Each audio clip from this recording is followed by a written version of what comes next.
Welcome Extreme Home Arcade owners. This is a tutorial video on how to navigate your menus in Omega Big Box. So this is how Omega Big Box will start up. And it takes about 10-15 seconds. From here you can just go one up and down on your player one joystick. And then eventually it'll come into the main wheel.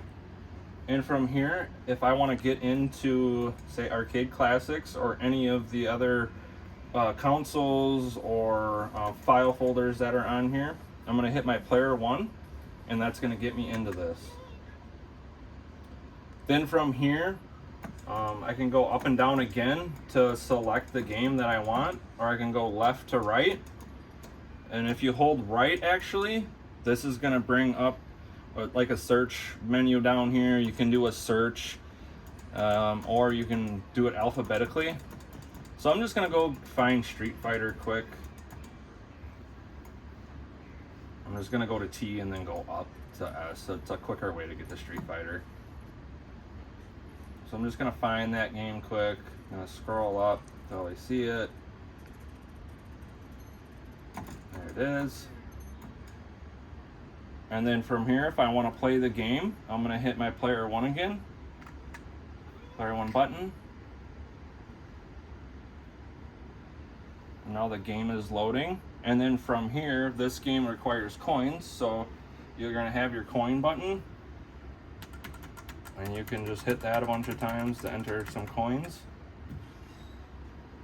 And then from here, again, I just hit my player one button to start. And for player two, it's going to be the same thing. Like, I can hit the coin button again, and then I can hit my player two start, and then that's going to bring up my second player.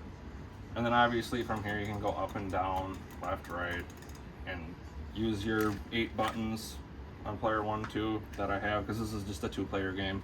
And then I can pick my character from here.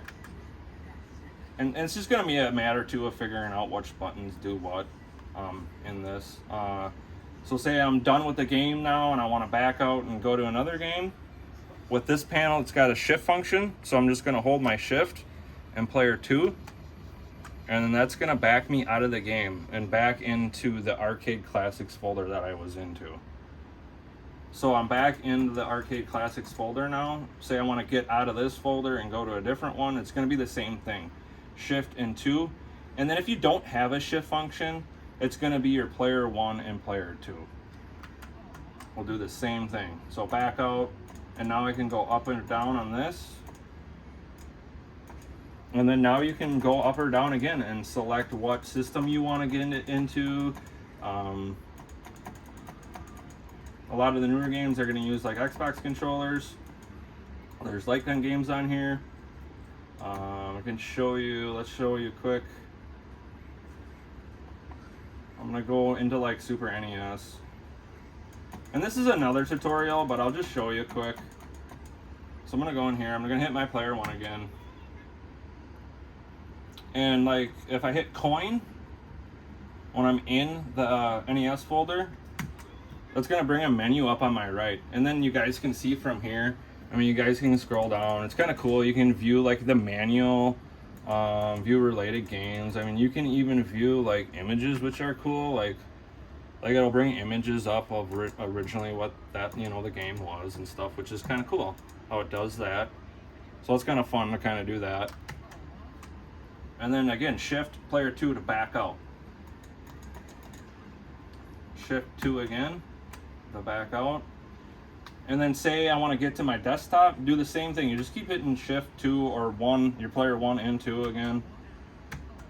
And then eventually you're going to get to this screen. And if you want to get to your desktop, you'll keep on like doing, like I said, shift 2 or your player 1, 2. And then from here you hit exit. And then you're at your desktop. And then from here is where you can do a lot of like your programming and stuff. Like in a lot of the tutorials, I'll just say that I'm at the desktop. So from here, you can do all that fun stuff. And then if you want to actually get back into Big Box, just double click this. Your Big Box will start up marquee, and it's going to load back right up to startup. And then after that, you're ready to have fun.